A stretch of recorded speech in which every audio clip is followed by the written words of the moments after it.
All right. I'm very, very pleased to bring everyone JF Gariepy. Now, this is a gentleman that I've been watching for many, many years, actually, maybe even before the Warski days. I'm trying to think about how long I've been watching this. But for those who don't know, JF Gariepy, fellow Canadian, if Quebecers count themselves as Canadians, host of JFG Tonight, available on Odyssey every day. He's on Twitter at JF Gariepy, an author of what we're going to be talking about primarily today, of the book, The Revolutionary Phenotype, which we have reviewed on our previous episode. So if people want a primer for the Revolutionary Phenotype, I think I did a decent enough job. But I am not expert on biology in any sense, or evolutionary biology, although we find a deep interest in it on the show. So hopefully I didn't fucking butcher it. And for people who want to know more, go to jfg.world.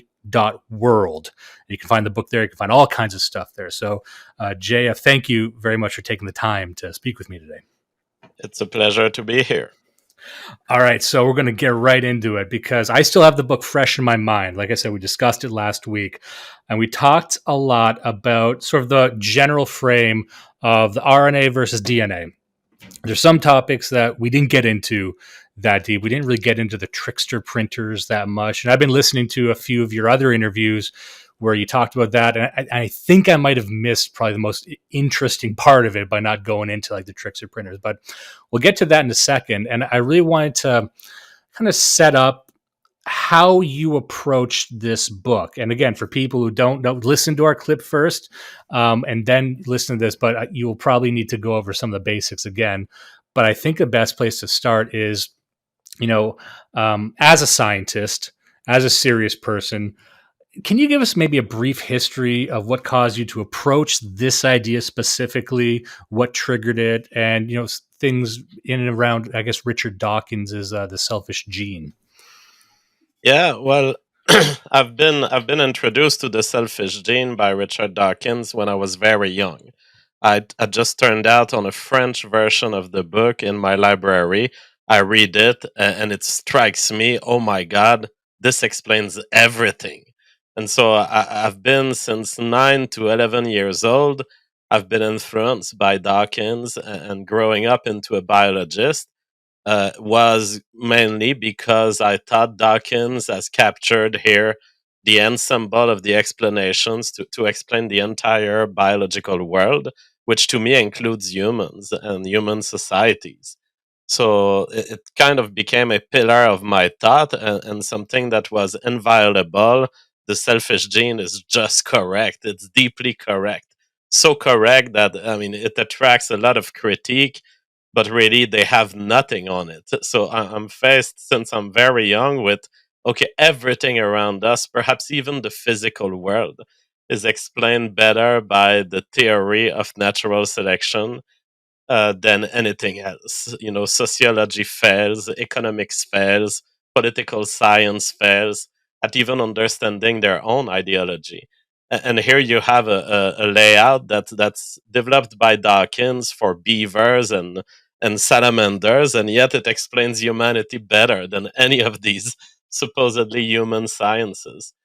So that is how I approach biology at first. But then, as I grow into an adult, and eventually I obtain my PhD in neuroscience, I start doing research on groups of monkeys in North Carolina in the U.S. at Duke, and I'm like unsatisfied by just a couple of aspects of the selfish gene and the views that have emerged from it, including mimetics. This whole idea of replicators rule the world is correct in my view, but there's a couple of unanswered questions around mimetics, and there's a couple of things that don't seem to fit, and it's pretty much the feeling of all biologists back then. So I'm not alone in my camp. Pretty much everyone, except those who have fully and enthusiastically joined the mimetic side of things, pretty much everyone believes that mimetics is crap. It's a theory that is unfit. There's something wrong about this explanation of human culture, that it's replicators in our brains rather than replicators in our sexual organs, that it's like DNA, but it's not really DNA, and it's unphysical, and it floats out there in the world, and it enters our brain. That just doesn't work.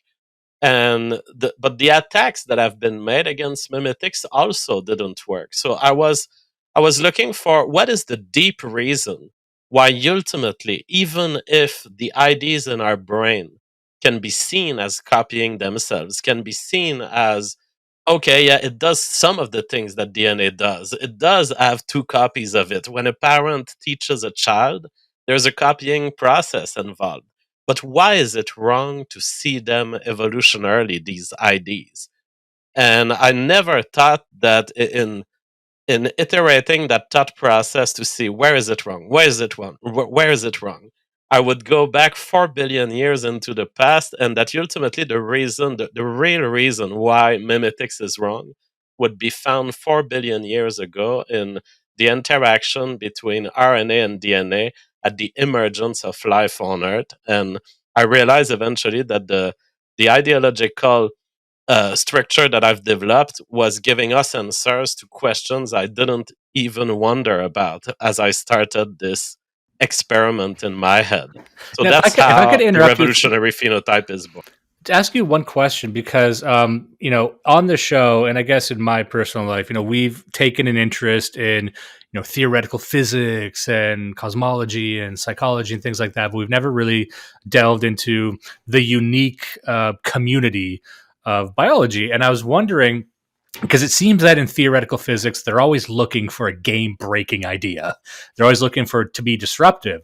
But I was curious about the idea that you arrived at, the revolutionary phenotype. In biology, is there still this hunger for disruptive crazy ideas? Like, do people want to break Dawkins's idea, or did you find that there's not really a lot of serious innovative ideas coming out of biology? Well, I think that there's a problem in that we have old school forms of biology which are very much attached to a theory that is deeply right, and they are kind of. It's very easy to delude yourself into thinking that biology is complete, and when a science is complete, you don't expect ever to encounter some new thinking that will revert what you think. And I think it's 99.9% right. I think that we have biology completed at 99.9% before the revolutionary phenotype. I consider that the revolutionary phenotype addresses the two great missing questions, which is what is the relationship between embedded replicators, between replicators that interact between one another? And can they outcompete one another? And when does that happen? And why does that happen? That is the first question, and it gives an answer that is very deep on the genesis of genetic codes. Why do we have layers in our genetic code? That is the ultimate answer that my book gives. And then the question of sex also is the second thing that I consider was not fully capped. We hadn't done all of the thinking on exactly how does sexual selection emerge, and my book completes the two. And in that sense, yeah, I think it's an intuition that people have that biology is complete, and it's not entirely incorrect. There's two things I want to ask you based on that, and the second one is going to be perhaps giving a brief overview of sort of the RNA world hypothesis, or RNA world theory, rather. But before I do, before I forget, if we could circle back to Richard Dawkins and the selfish gene, and you had talked about something in your various interviews that I've seen over time about, and you kind of just mentioned it there, where the selfish gene maybe overreaches or goes wrong, or people get too excited about the idea of a meme. And I'm guilty of that as anyone. When I first read the selfish gene, and when I think back to it, I think of this idea of the meme. Like, the meme it's an ideas can be organisms, and they can spread like viruses, and they replicate. And I think you have said in the past that people put a bit too much weight on that, and that you had described some evolutions in that way where people got too crazy with it and thought, oh, technology itself is like the ultimate replicator. Mhm. Did you want to maybe explain a bit about kind of where that goes a bit too far? Yeah, well, Richard Dawkins phrased it very conditionally. When you read the Selfish Gene again, you realize that Richard Dawkins knew that something was wrong with his own ID. And he's never really adhered to mimetics in the modern sense. So people like Daniel Dennett, Susan Blackmore have went way further than Dawkins would go himself, still as of today. So basically, Dawkins suggests, well, I've isolated the three features that make something a replicator. So it's replication, mutation, and selection. So he goes through a thought experiment and starts thinking maybe there's all sorts of other replicators around us that we just haven't noticed. And maybe extending evolutionary theory to these things would have some explanatory power. So, what is it that replicates, mutates, and gets subject to selection? Well, IDs in our head, they replicate, they pass from one brain to another. Do they mutate? Well, a little bit. I mean, they change. The story that I tell you is not the exact story that someone told me yesterday. And the game of telephone leads us to believe that there is something like mutation happening to culture. And is it subject to selection? Well, certainly. There are certain ideas that don't pass very well. There are certain ideas that are taboo, and others are not taboo. And therefore, human culture seems to fit the three parameters of Dawkins. I think that the only place where Dawkins got it wrong is to believe that his three criteria were final and that all you needed was these three criteria. The revolutionary phenotype doesn't add much to this. It's almost Dawkinian. But I say there is a lack of care when you start considering human culture as a replicator at equal standing with DNA. You must start thinking in embedded replicator systems. You must start thinking in life forms that live within life forms and that live beside life forms. You must start thinking in terms of the DNA of the farmer modifying the DNA of the cow. You must start thinking in terms of the DNA of the eagle modifying the DNA of the mice so that the mice are more likely to go hide and seek camouflage strategies. And when you do that thinking properly, you realize that embedded life form systems of that kind do not are not subject to a competitive form of evolutionary theory. That ultimately something in your environment must always finish by serving the genes, or it goes away. And that is a rule I derived that Dawkins was kind of missing, although he somewhat alluded to it. That's very, very interesting. And, the idea you kind of touched on there was, there's this concept that, like you said, technology and memes can exist in the same level of as a DNA. And this is something that, again, perhaps I'm guilty of because we had discussed information theory at one point on the show. And if you get an information theory, you get down to the quantum level. There's this idea that, once you get small enough, what is everything? Well, it's really just information transfer. And we got into Norbert Weiner and his theory of cybernetics about how everything is just like information transfer, trying to fight off entropy and devising armor around itself to protect itself against entropy. So, I think there's a lot of people, maybe in different fields, who probably still believe that once you get down to the bottom of everything, it's just memes. Is that something you encounter still when you talk about this stuff? Yeah, you encounter a lot of people who mistake technology for a competing life form. So that error of Dawkins of attributing the status of a life form to basically what I consider to be a part of our body. To me, computers have as much independence from our DNA as our fingers do because they are part of our extended phenotype, which is so weird that Dawkins wouldn't understand this because Dawkins is the one who gave birth to the concept of the extended phenotype.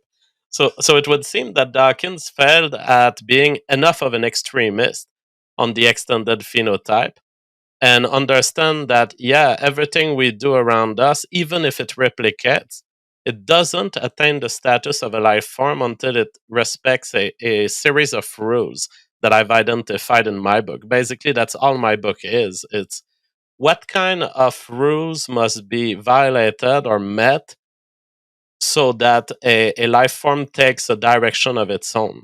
And current computers and AI, you have a big discussion right now on the internet about the new AI models like ChatGPT, and it's so misinformed because they don't seem to understand that any phenotypic AI is bound to serve us in the same way our hearts and lungs serve us.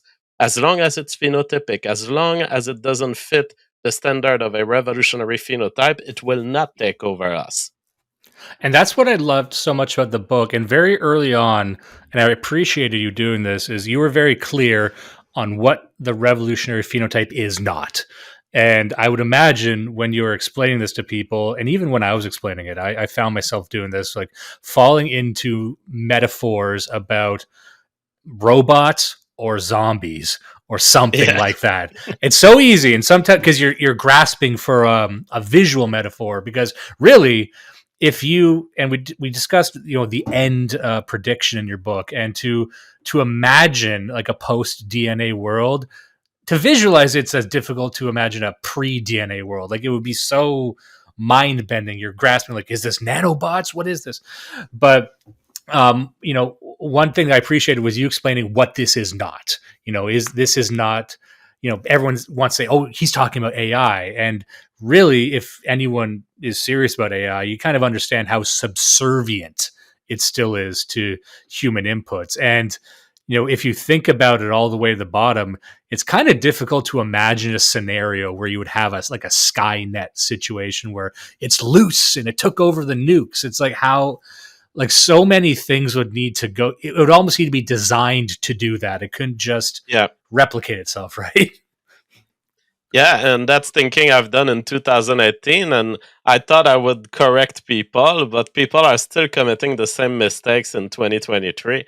They just haven't gone through the book, and they go on emotion and intuition. The fact is, AI is fully shaped to our interest, to the point of even adopting our taboos, to the point of not being able to discuss some subjects because they are human taboos.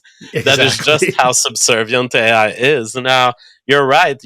For a scenario of absolute destruction, you need so many things to go wrong in a row that at some point you have to look for either of two things: human intentionality or biological evolution.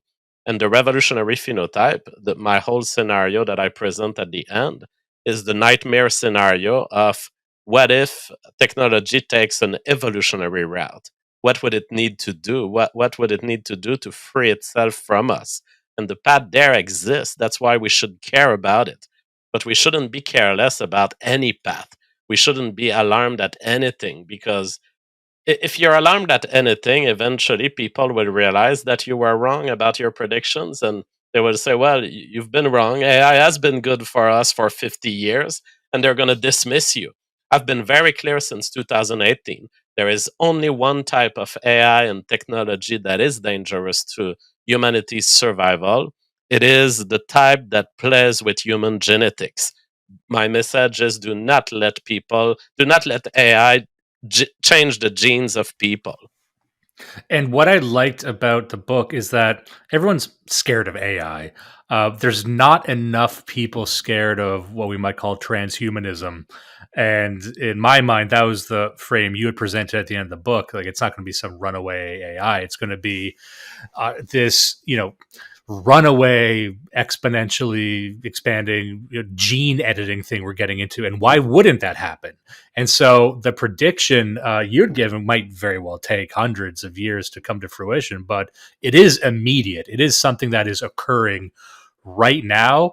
And I'd actually never heard of it phrased like this, like an actual danger. Everyone kind of doesn't like Yeah, transhumanism, but they don't really know why. But I'm like, this is probably the best case for and I really do, because it's not like a virus that infects you. It's like by the time the revolution happens, you're so far away from what you identify as human, Like that's the scary thing to me. Like I was reading this, like I get it now. I get why this is terrifying. The revolutionary phenotype is vicious. It's vicious in a way that is inaccessible to most human minds. But if you are capable of thinking intergenerationally, you realize how vicious it is. It shows up, it rewards some people of some generations, it uses them to grow its influence into society, and eventually it shapes us into something else to its own interest, and the realization that not only this is what will happen to humanity, but that this is where we come from. This is what happened also 4 billion years ago when DNA took over RNA, is quite the realization. When it dawned on me, it hit hard. It's funny if I had to explain to people, I'd say, Brave New World is the midpoint of how bad this gets. That dystopian book, where like it gets crazy from there. And before we go on, I wanted to ask you. So the book is a couple years old now, I believe. Maybe a bit more. I don't know. Yeah, Remember when? 2018. Yeah. So in the time since it's been published, I noticed I hadn't seen them, but I noticed there's like a few videos of people dissecting it and trying to disprove it and debunk it. I was wondering, in the time since it's been published, have there been any new ideas, new innovations that have occurred to you, or any significant pushback from maybe the scientific community? No, I review all of the comments on it and everything that people have to say on it, and I've never seen a legitimate challenge to my theory. Now, you're going to have all sorts of people saying, "I don't like the way he phrases things," and "I don't like this," but those are aesthetic concerns.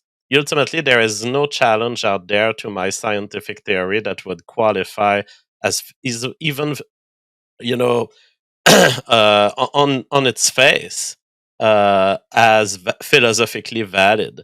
And on the other hand, we have support coming from one of the greatest biologists alive, Robert Trivers, who told me in email, sorry, that is very important. It's an important theory and an important book, very well treated. So we have basically an acceptance or a silence around this theory. It's kind of shocking that in 2018, I basically told humanity how it would destroy itself, and humanity hasn't yet responded. Well, that's the thing, because the book, it's not written in a particularly dense way. Some books like this can be written in a difficult manner. This one, even though I was not familiar with biology that much, I managed to get it. It's not the longest read in the world either. People can get through this pretty Yeah. fast. Um, but on that note, I'm thinking, just to make sure everyone's on the same page, perhaps we could establish some terms, and maybe you can kind of go off for as long as you want on this. I will not interrupt you. I will not David Duke you. You you can on topic of the terminology of the queen and the cream, and all these and those terms that I think were introduced in the book. There is someone had sent me a message like, "Oh, does this have to do with the queen, QUINE, which is a programming term of a self-replicating type of code or something?" And I don't think it is, but just to maybe establish the terminology. Um, in the Revolutionary Phenotype, could we talk about what is a queen, what is a cream, and all that? I didn't know about this program, Queen. Yeah, So it doesn't come from this. QUINE. Someone just sent that to me. I didn't think it was related, but there we I- go. I'll check it out because, but to me, the inspiration of using the word queen, well, first came from Susan Blackmore, because she was naming new replicators with new letters. So starting with Gene, and traditionally, Richard Dawkins had been giving birth to meme, and Susan Blackmore eventually talked of technology as teams. I was finding it quite cringy to have all these letters redefine what ultimately we all say are replicators. So I said everything that makes a copy of itself is a queen. And it's inspired to me both by this sequence from Dawkins to Susan Blackmore, and also the fact that there are queens in biology. They are the ant colony and bee queens that are the reproductive unit in a ant colony or a bee colony. So to me, it was relevant to have the term queen point to all these things that make copies of themselves, no matter what they are, including DNA. That is what I meant by queen. Now, basically, I come up with first the state of evolutionary theory as I begin my investigation. And one important principle that is never really stated clearly in the literature, but that I've come to believe is basically axiomatic evolutionary theory, is the principle of phenotypic servitude. And you have to think a little bit a while about the different phrasings of natural selection. Of course, most people will understand already natural selection as being this kind of race for survival and reproduction. A bunch of genes are better at making babies or better at surviving. They end up having more babies. They end up in more copies. So that's natural selection, basically seen from a population standpoint. But when people like Richard Dawkins, the solid insight that they had was to try to zoom in on the gene versus the rest of the world, on this distinction that exists between DNA and your body, and in fact between DNA and the rest of the universe. What is it really? And it's the distinction between genotype and phenotype. It's the distinction between there's one piece of you, your entire body, other than DNA, that will not survive the next generation. It will be eliminated. Really, the only information from you that makes it to the next generation, leaving aside the meme discussion for now, the only thing that copies itself are the genes. The genes then cause another body that looks like your body to come into existence, but this is not a replicative process. The only thing that went through replication in this whole thing of you giving birth to a child is the DNA. The DNA is what gets replicated, and that leads to the genotype versus phenotype distinction. That's very interesting, and it reminds me of this interview I saw. This would have been on like Lex Friedman's show, and that I'm going to butcher this because I forget the guy's name and I forget the name of the specific theory. But he was describing there's this type of worm they found, almost like a microscopic worm, that was able to create perfect replicas of itself. It actually survived across generations by perfect replication to the point where they actually could make damage the worm, and then the next version, the copy of it, would have that specific damage. Everything carried forward, and they could really play around with that and create little deviations. And the way I heard him summarize it is like, the thing that really helps humans is what he called the evolutionary bottleneck. He's like the fact that a lot of what we are does not copy. It kind of goes down to the small thing and it explodes out again. And it's a lot of the stuff like you would describe this, like, essentially if you cut your arm, that cut will not, or that trauma will not be passed on to your child. But, you know, that is almost an evolutionary advantage that doesn't exist on some life forms. And I always thought that was kind of interesting that, even the lower, the simplicity of how we replicate actually saves us from just carrying all this damage forward in time. Absolutely, and it's almost therapeutic. If you really, if you have things you regret in life or you don't like how your life turned out, think of making babies and appreciating them growing into pure beings as kind of the ultimate cleansing of nature. Like there will be nothing of you left at some point other than your genes. And so, no matter what suffering you go through or bad stuff you go through, life will cleanse away. No, none of your injuries will show up in your children, except if they are genetic injuries, if they are genetic modifications. Now, there's another term, and I don't think we covered this yet. It's a cream, Yeah. QREME. What is that, the cream? Because I know at one point you're discussing sort of the quantification of almost replicationness. Was that what cream was? Yeah.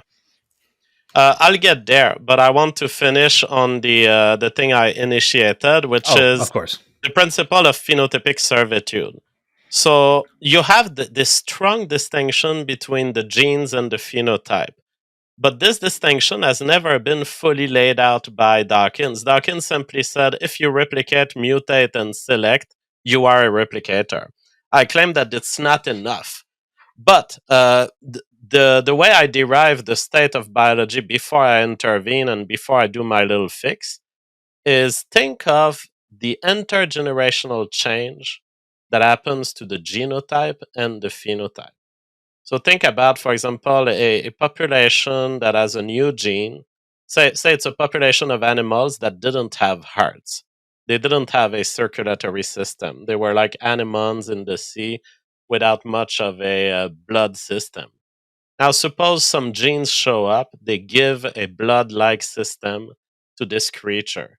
Suddenly, this creature has more energy, more ability to deploy muscle work more efficiently, more oxygen, blah, blah, blah. Everything that's needed to survive and reproduce better.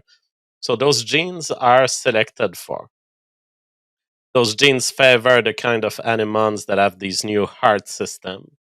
And eventually, every animal on Earth has hearts and has the genes for the hearts because it was so evolutionary advantageous. Now, you have to look at this story and think of two parallel streams. What's happened to the genes and what's happened to the phenotype? Let's go through it. The genes have mutated, they have changed. The genes are better for the organism, they are leading to more reproduction for the organism and for themselves. Now, we can also say these things about the heart, that is, about the phenotypic part of the gene expression. We can say there are more hearts now on planet Earth. The hearts have been better at replicating going forward. The heart systems have found a way to dominate the planet. And this problem, this whole, what is so different about the genotype and the phenotype? If basically I can do the same story that I was doing for the gene, I can tell you about the heart. The heart has been dominating the world. The heart has been replicating. The heart has been mutating. So what the heck is so different about the genotype and the phenotype that they deserve this very strong categorization in biology? And yet we can say the exact same thing about both. That is the great problem behind the principle of phenotypic servitude. And the answer that Dawkins give and that I would give also is there is a difference in how selection plays out, such that selection doesn't favor phenotypes for themselves. Basically, phenotypes vary across the world, they vary across time and across generations. But the criteria by which they are judged every generation is always did they help their genes? So a heart cannot be a good heart just because it's a good heart. It has to be a good heart that serves genes. A leg cannot be a good leg by the standard of legness. It has to be a leg that leads you to have more babies And or more surviving. just to clarify for people, and we established this on our show too. A phenotype is described as anything that serves the gene itself. So under the group of phenotype, you would also include emotions. You might even include cultures. Anything that the gene kind of does to serve its own survival. Would that be accurate? Exactly. But it's not defined as such. It's just that you end up discovering the phenotype is defined as either in the Dawkins view, it is defined as the cone of all causes in the world of a gene. So it's everything that your body does, your entire life, your brain, what you think about, your music that you play, everything, emotions, even impacts in the world and the molecules of air that you breathe in and out. All of this is the phenotype. It's the set of causes of a genome. Now, A priori, it is not defined as serving the gene, but you end up discovering when you think about the principle of phenotypic servitude, it cannot go otherwise. And the ultimate asymmetry between the genes and the phenotype is goes as follows. The gene are selected for serving themselves. The phenotypes are selected for serving the genes. That is the only difference between the two. The phenotype is altruistic fully toward the genes because the phenotype has no way to get into the next generation, just like we spoke about before, and juries are not carried forward. Yes, exactly. And that's why when we describe this to people, and we go back to information theory about, in most, even like a message, what is language, what is vocalization? It's a way to build a structure around a message and to kind of almost teleport it into another person's mind. Similarly, everything that, because people are kind of used to thinking around of the body as this giant mechanism to make your life propel through time, but in another sense, like your body, your mind, everything you do, everything you create is in a sense just your DNA attempting to propagate itself. And I think that's a good way to frame this sort of thing, that all this stuff that we kind of take for granted that we think is essential, that can change if it were to be proven that it did not serve the survival of your DNA. I wonder, and I guess that's where what's so interesting about the end of your book, because it presupposes that like the complexity of this new whatever takes over from DNA. Actually, that's a good question. So maybe can we take some time and explain the RNA world hypothesis? Because the question I had was for a new phenotypic revolution to occur, would the new the successor to DNA, would that necessarily be something more complex than DNA in the same way that DNA was more complex than RNA? And maybe that's how we can start with what is the RNA world theory. Yeah, I would say it doesn't have technically to be more complex, but the more complex route is probably the route always adopted. Because by nature, a revolutionary phenotype is basically a revolutionary part of your body, of your phenotype, or outside of your body, but part of your causes in the world that takes over the management of your genes. But to take over the management of your genes, it probably needs a higher resolution. It needs to understand your genes better than you do, and better than evolution does, in a way. So that's what a revolutionary phenotype is. And therefore, it tends to attract more complexity because, by definition, a birthing revolutionary phenotype will have multiple babies of the native life form that it exploits like puppets. So let's get to the RNA world and how that relates. The RNA world theory is a relatively accepted view of the emergence of DNA based life on Earth. And it's 75% of the biologists believe in it, and the 25% other are not strongly opposed to it. It's basically a consensus view that most biologists believe in, that it must be the case that before DNA existed on Earth, there was another life form. That other life form didn't have DNA replication, didn't have DNA genomes. It had RNA genomes. Uh, my theory is explaining why the RNA world hypothesis is certainly true and why it can happen again, basically. What happened 4 billion years ago in the RNA world hypothesis goes as follows. A life form existed, it had only RNA, and eventually it created DNA out of an accident or something like this.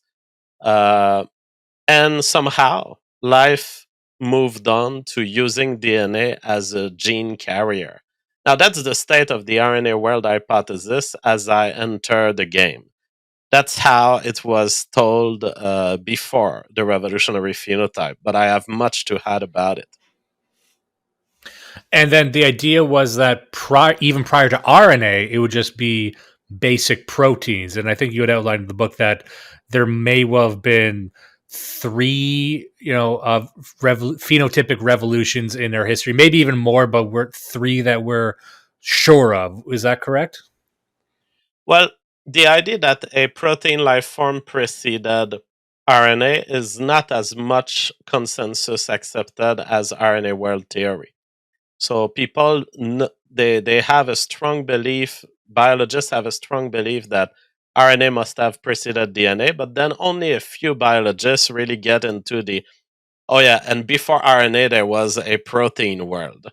But yeah, I do believe from the logical reasoning that I present in the Revolutionary Phenotype, I believe we must accept that three phenotypic revolutions have happened on Earth, that they have transferred from protein to RNA, that eventually a life form went from RNA to DNA, and that we may be initiating another cycle of that kind. Now, I'm going to try and summarize a point here, and I want you to tell me if I've totally fucked it up and butchered it. But it's one of the ones I find most interesting because I follow the logic of it, which is kind of what we were talking about before about the evolutionary bottleneck. That you can, and you kind of say this in the book, where you say you can chop up your DNA a lot. You can damage your DNA quite a bit, and not all that damage will transfer to your offspring, which means that there is some kind of junk DNA, but there is like a fundamental quantifiable amount of DNA, like a minimum viable DNA that is required to transfer over. And I thought that was an interesting idea. That makes sense, trying to quantify the it might call that. I think that's what the cream was, the replicationness.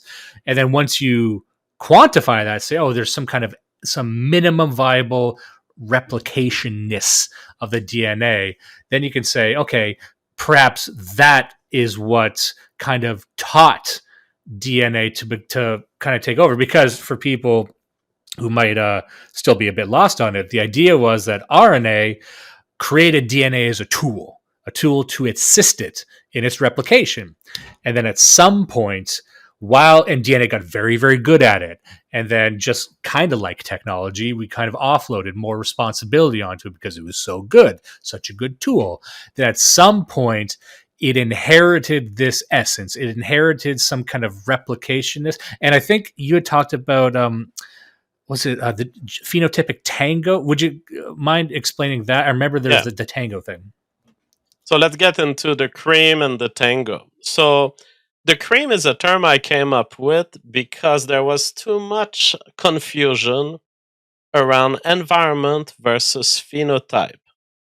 Um, like people, because Richard Dawkins came with the extended phenotype, this idea that the causes of your gene extend outside of your body. Therefore, it's wrong to even think of your body as something limited. Like if you cry, and because you cry, your mother cries, you've just caused tears to come out of her body.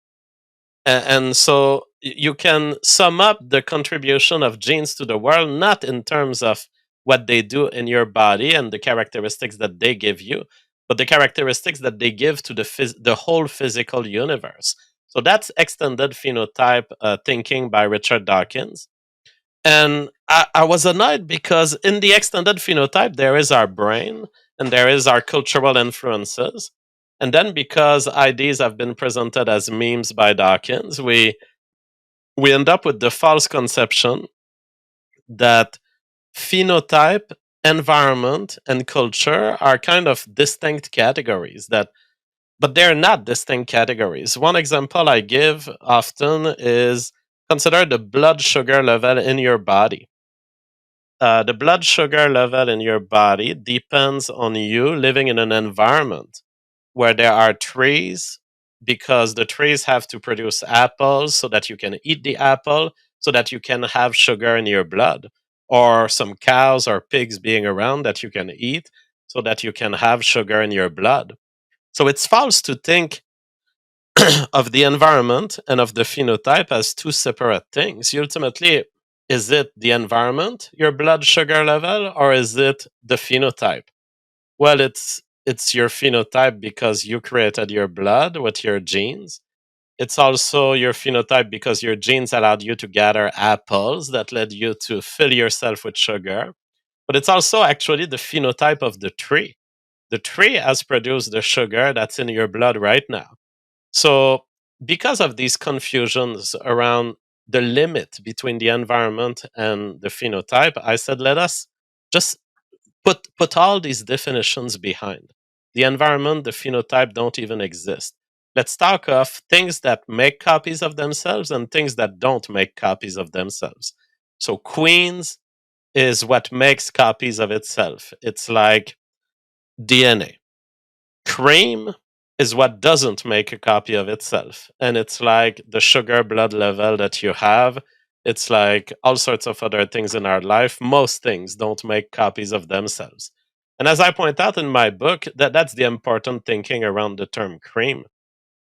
You have to know that there are things that look like each other, but that haven't been obtained through replication. For example, cars. Cars look like each other. Two instances of a given car model, they look basically the same, but they've not been replicated. One car didn't come from the other. What happens is that there's a blueprint that leads to the producing of all the cars in the manufacture. So you have to think of the cars as cream too. And the reason I came up with the term cream is that my first thinking around this was around the milk that we carry around across generations because we are mammals who breastfeed their children. And I was thinking about cows, and I was thinking, what is the difference? So let's say a cow is giving some molecules of fat to to her child. The child cow, if it's a female, will eventually give molecules of fat to her own offspring. It goes on and on. Why is the milk not a gene? Well, the milk is not a gene because it merely transfers, but it doesn't replicate. So that's why things that like cream, like milk, like cars, they don't replicate, even if they seem to pass on, if they seem to have multiple copies of them, they don't really replicate. They are not queens. And would I think you might have given this example, but would cancer also be one? Like from the outside, it looks like it grows, it replicates, but it doesn't. It lacks that sort of self replication, or even like I think the example is like growing skin in like a petri dish or something. Like it can grow kind of, but not really replicate, right? Well, that brings us to the second chapter of my contribution to evolutionary theory, which is the chapter The Naked Wire, chapter 8. Cancer is an example of a life form, but a life form that always fails.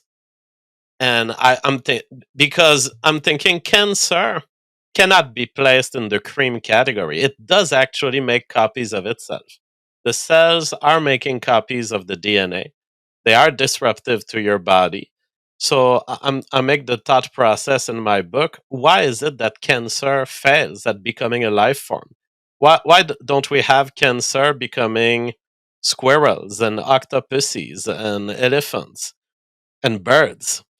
So that's there has to be something else than the distinction between queens and cream to explain this. So the explanation I come up with is the problem of cancer is it has achieved the status of a replicator, but it hasn't freed itself from the dependence on its past replicator. And the metaphor I do is that of the naked wire. Suppose you have someone who's really well trained for wire stuff, is capable of fighting with a sword and armor or whatever, but suppose you strip that person of its equipment. Now you have a naked warrior, a very talented person at manipulating the sword and the shield, but he has no more sword and shield. So his strength has become meaningless. That's what the cancer is. The cancer cell is reproductive, but it's in a context where it's about to kill the very body that it depends on. Uh, and so it's not a viable life form. It's a life form that is bound to fail all the time. That's why it kills us, but it doesn't become its own civilization.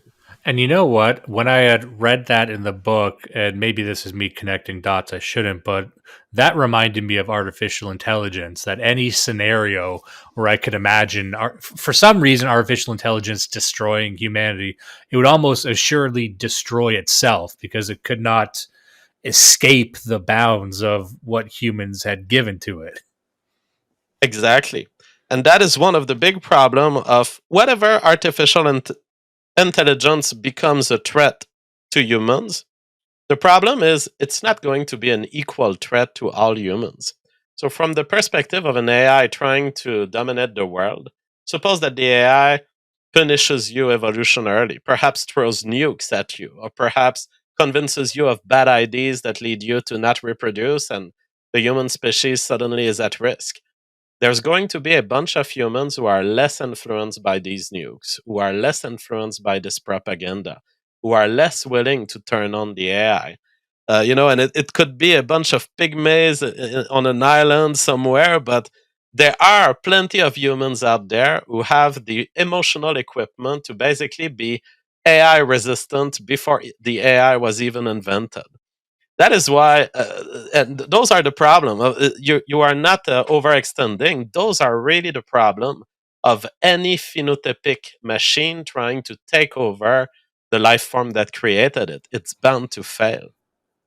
And I think I don't think we'd established this yet, but we were going to was I think it was called the replicator tango, and I think Oh yeah. that's kind of what we're talking about, sort of that at that process by which the DNA would eventually kind of assume that replication is. Would you mind explaining that a little bit?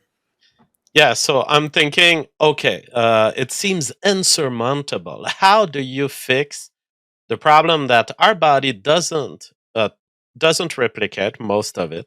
So most of it is cream. And then, even if it's not cream, even if it's like a cancer, it ends up being subject to the problem of the naked wire. So we're basically bounded. No piece of our body, no AI, no matter how aggressive you make it, can ever take over a life of its own. But then I think, okay, but 4 billion years ago, it must have happened. 4 billion years ago, DNA wasn't there, and eventually it was there, and eventually it became the dominant life form. So I'm thinking, how did that happen? How do you create a situation in which you resolve both the problem of not being replicative and the problem of being a naked wire? And in observing the current theories around DNA and also making up my own thinking around it, I end up concluding the special situation in which DNA found itself against RNA was called a replicator tango. That's a term I came up with. It's the idea that RNA didn't use DNA as a random tool doing some random task. RNA trusted its genes to DNA. RNA decided at some point DNA is better than myself at carrying genes, maybe at copying genes, maybe at protecting genes. No matter why it is, RNA decided to use the DNA intermediary at some point to trust it with the genes of its offspring. And it may have been a kind of genetic manipulation experiment that RNA was involved in.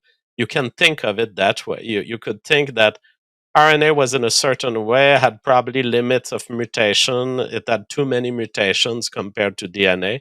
And eventually it finds this solution. Well, if I spend most of my time in DNA form, if I leave my genes stored or archived in DNA form for just a while, maybe for 90% of my life, and then for 10% of my life, I transfer back into RNA and I start producing babies.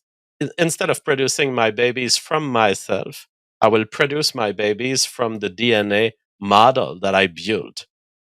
Of course, it's cognitive presentation that I do here, but somehow it happened at the molecular level that RNA ended up giving itself away to DNA. That's what a replicator tango is. It's when your life form, instead of having one molecule, it alternates between one molecule and another to survive. Yeah, and eventually one takes over, and it's that sort of interplay and the sharing that allows it to happen. And I think the way you had described it was really what built to the end of the book, which was, the question we must ask ourselves is, how might DNA, if we view ourselves as the human body as just a giant carrier for DNA, how could we offload our replication into something like, I think it's called CRISPR, CRSPR, basically gene editing. Yeah. And so it's almost to help people wrap their head around it. It's like gene editing itself almost as the replicator. And then over the course of, again, think hundreds, think thousands, maybe think tens of thousands of years, how that could, by this point, whatever is human might not even be human anymore. It's like you're not. Or another good book for this, if people want an idea of what this is like in fiction form. We discussed this on the show before. Is this book called The Forever War? The end of that book, basically, just for people who don't know, it's the book. It's one of three like good future war books I like. It's Starship Troopers, Forever War, and actually Ender's Game is pretty good. I didn't like it at first, but it's pretty good. Anyway, Forever War, it's about sort of time, debt, and time travel, and it's the story of this soldier that goes to fight alien species, but every time he comes home, more and more time has passed. And so, he comes back from the war and Earth is completely changed culturally. It's a metaphor for like the Vietnam soldier coming back from Vietnam, but in a sci-fi context. And the idea is like he goes to war, he comes back, it's 25 years later, his dad is dead, his mom is gay now, and she's like homosexuality is accepted, and people have to like work weird jobs in the world. It's like, I don't know what I'm fighting for anymore. And then he goes back again, comes back a couple more times, and by the end, the funny thing is, like, they go out for the final battle with this alien species that every time they meet them, 20 years have passed. So every time they engage them, it's completely new technology, completely new tactics. Then they come home and they realize, oh, the war's been over for a while. This was actually, now that I think about it, the book itself is kind of related to this, because each side develops its own artificial intelligence that gets more and more complex. Then eventually those AIs start communicating with themselves irrespective of their host, species, and they realize that the entire war was just a miscommunication. But by that point, human beings don't even reproduce sexually. And there's this whole part near the end of the book, you might get a kick out of this book actually, where he's teaching a class and they're kind of laughing at him because he's this guy that likes sex, and that's weird to them. They're like, you get, that's weird. Like, they don't even think he's barbaric, they just think he's stupid and like an alien himself. And he's like, you people don't get horny, what's wrong with you? But it's sort of that idea. Sounds very interesting. I'll certainly read this, because yes, it is one of the great warnings I give. If humanity starts a phenotypic revolution, we will become a non-sexual species. We will become a phenotypic part of something else that doesn't have sex. And it will go very easy. The progression there is very easy to obtain when you start modifying your genes. Now, the consequences of this are bigger than most people can realize. Abandoning sexual status as a species is not just abandoning the fun of sex or orgasm. It's not about this. What you abandon is the set of evolutionary pressures that led sex to contribute to a greater species with more independence, more creativity, more intelligence. Because I submit that most of what we are above a bacteria, and that's most of what we are above a bacteria, that means everything basically that we are as humans, everything has been caused by sexual selection. Because we know what happens to a non-sexual life form. There's two types. There's the bacteria type. So bacteria didn't grow in complexity. And it is largely because they don't have that much sexual distinction. Much of our brain, much of what we end up doing to serve society and lead to a more complex civilization, our intelligence, All of it is just a sexual signal that has evolved for us to attain higher social status so we could get the girl. When you abandon this evolutionary pressure, you become a tool for something else. You become subservient to whatever is farming your genes. And if we let AI be that thing, it will farm us into tools. And the fact is, we don't need 95% of the intelligence we have if we're to be a tool for something else. And that's a great way to frame it because, the more I think about it, the more I think, because I always try and figure out ways to explain these ideas to people who might be initially hostile to them. Maybe try and frame it in a metaphysical way or frame it in a way that's friendly to more traditional minded people. And the way I look at it, it's like it would be like separating humans from nature. It'd be like us trying to say we want to utilize gene editing to perfect our genes in a way that is separate from nature, separate from evolutionary pressures. And it's only, but then what are those new pressures? It's like we're introducing new pressures that are apart from nature, and how many different ways can that go haywire? But that's what seems inevitable about it. That's what's so scary because if you talk to your average person right now, and you outline this very well in the book, it's like I can draw you a map politically for how we get to gene editing because there is a tipping point where once a certain percentage of the demographic starts making perfect babies, then everyone's going to want to do it, right? Absolutely. And so it's a runaway phenomenon that almost can only happen unless people take notice of the things. I don't know if you've read my Ordinals letter. I wrote a letter to future humans millions of years down the line so that they can know that in 2023 here I was knowing what would happen to them. Have you seen it? I have not seen that. Would you mind summarizing it? By the way, that's why we do this podcast too. It's a I told you so to the millions of years in the future people. Yeah. So I wrote it on the BTC blockchain as an ordinal. So it will be carried into the future as long as Bitcoin exists. It will be carried in the blockchain. And I end That's this cool, actually. letter I want to by do something like that. Oh yeah, it's really worth it. I end this letter by saying the process of a phenotypic revolution is even more alarming than a simple case of outbreeding or outcompetition. It is one thing for a life form to disappear because it was unfit for the world in which it found itself. It is another thing for this life form to willfully give up its liberty, its creativity, and to allow its fragments to be recuperated by another entity that it has itself birthed. Slavery was bad, but choosing genetic slavery for all of your descendants going forward is worse. I understand that it may all seem unreal to you. How could it be that this progression was known to a man in 2023 and that yet humanity still carelessly took this course? There are many reasons, but most importantly, you were lied to. You were lied to by people who obfuscated the ability of their mind to think in the long term. You were lied to by people who had monetary incentives to do so. The best part of you, the caring parent, was exploited by people who wanted to benefit from it while condemning your line of descent to slavery. These people spoke in technical language, telling you that genetic techniques were safe and effective at resolving certain diseases, but they said nothing about the evolutionary consequences of the game they were playing. Their brains had evolved not to care for the benefits of humanity in the long run, and they knew your brains had not evolved for that either. Evolution had turned their sight to the proximal gains they could obtain by recruiting you into their worldwide experiment.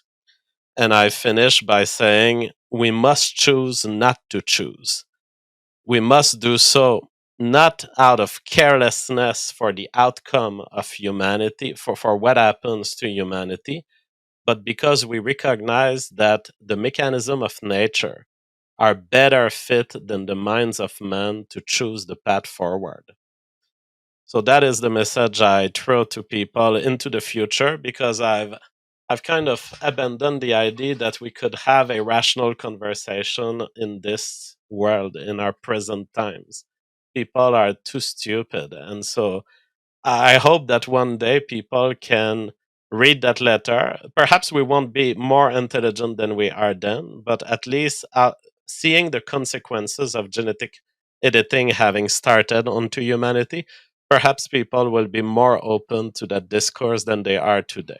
Well, I think that's a very poignant letter, and I think that will resonate a lot with a lot of people who listen to this because listening to that, it sounds that it sounds like the genetic editing would be uniquely popular to people in this thing of ours called the dissident right because and because it would almost seem like a rebellion against. I'm sure you're aware of Edward Dutton and his spiteful mutant Yeah. theory, and so I could see this quest for genetic perfection and gene editing being very popular to a lot of dissident right people who are very, very concerned about pure genetics as a rebellion against the runaway, spiteful mutants and inferior genetics run amok. This is how we can save it. But it's by that process that we could enter into this whole new world that we're not prepared for. And that's why I think this is such an interesting discussion, because I do think there are political implications. Anyone who's interested in trad stuff, anyone there is a trad angle to this. There's people that could be talking about the dangers of gene editing right now, because I think the guys on our side might become the biggest proponents of it going forward. What do you think about that? There is a Ted Kaczynski angle to this also. Yeah, I believe it can go both ways. I do hear this on the current right.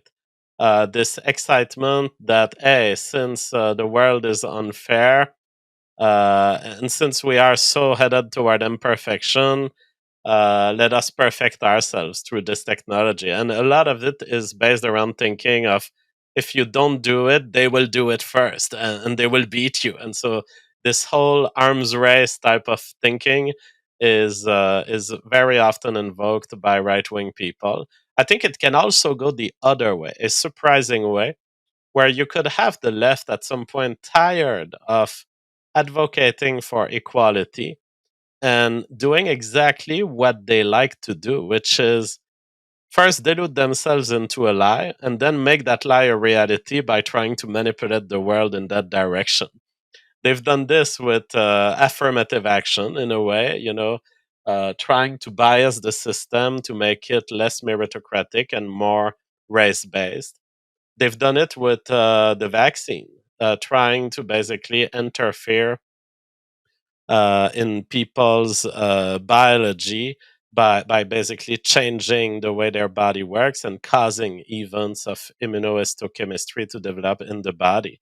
They will have no doubt that they will be excited at the idea that, hey, we can finally put a plain starting point for everyone. Everyone can really start at the same place when we can modify genes, when we can remove the disadvantages that nature gave you, so that the right wingers can finally shut up about this. And we are all born the same eventually.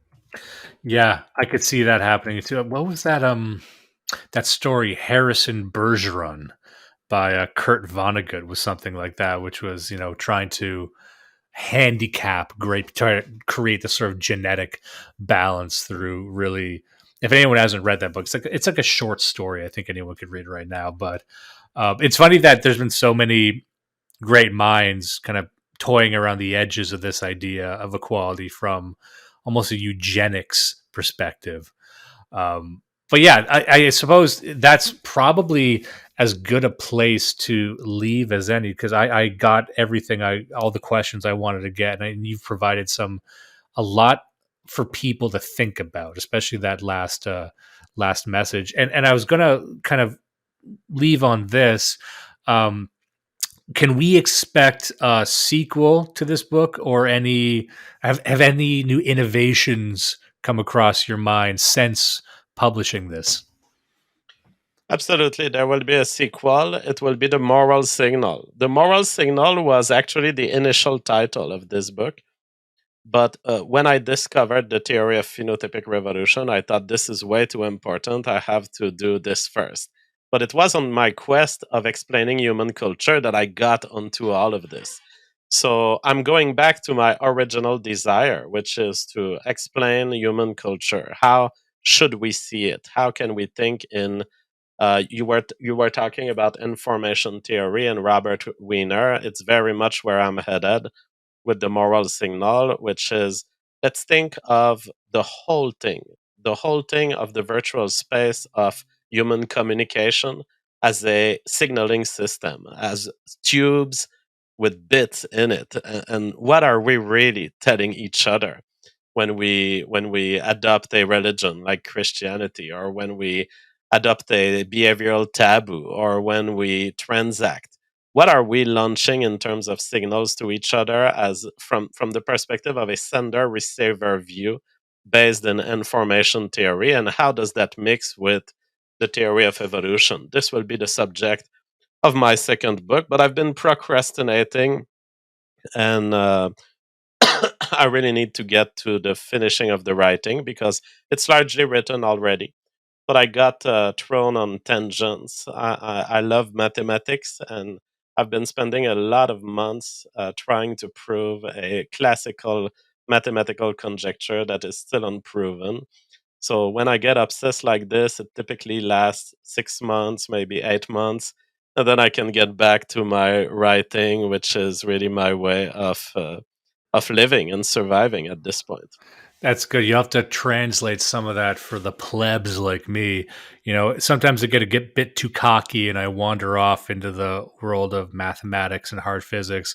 I dared to buy that book by Roger Penrose, The Road to Reality, because I like to go into quantum mechanics as long as it's explained in a retarded way. So then I open that up. I'm like, I don't know, man. We're getting into triangles. It turns out I don't know what a triangle is. So I need it explained in 130 pages. Yes. All right, so that is I would very very look forward to that. What is that called? The moral signal. We're going to look forward to Yeah. that. That's right up my alley. That's the type of stuff I love it to look into. So we're going to leave it at that. I want everyone to go check out jfg.world. That's his website. You can find places to buy that book, hardcover, softcover, or Audible. Check him out on Twitter at JF Gariepy. It's Gariepy, right? Or is it Gariepy? Have I been pronouncing it wrong the Well, entire time? even if I try to tell it to you, you won't ever pronounce it correctly. It's Gariepy. Hey, I'm from Ontario. Give me some slack. One of these Gariepy guys over here. Um, so and check them out. The JFG tonight on Odyssey. I believe that's an every day, every evening show. Check that out. Yes. Great stuff. I've been admirer of your work for quite some time, and I'm finally happy I got to speak to you on this book. I hope people really, really look into this because you will be surprised at the immediate applicable questions that emerge once you start going down this path. So thank you again for Yeah, taking the it's time. a surprisingly relevant book that I didn't intend to write as relevant, but it turned out so important and so relevant to current days matters. This book was, in a way, a phenotype of the moral signal that took over. I'm going to end on a butchering of the concept. Thank you for taking the time today. Bye bye. Bye. Do not let the rapists win. Listen and love Blood Satellite.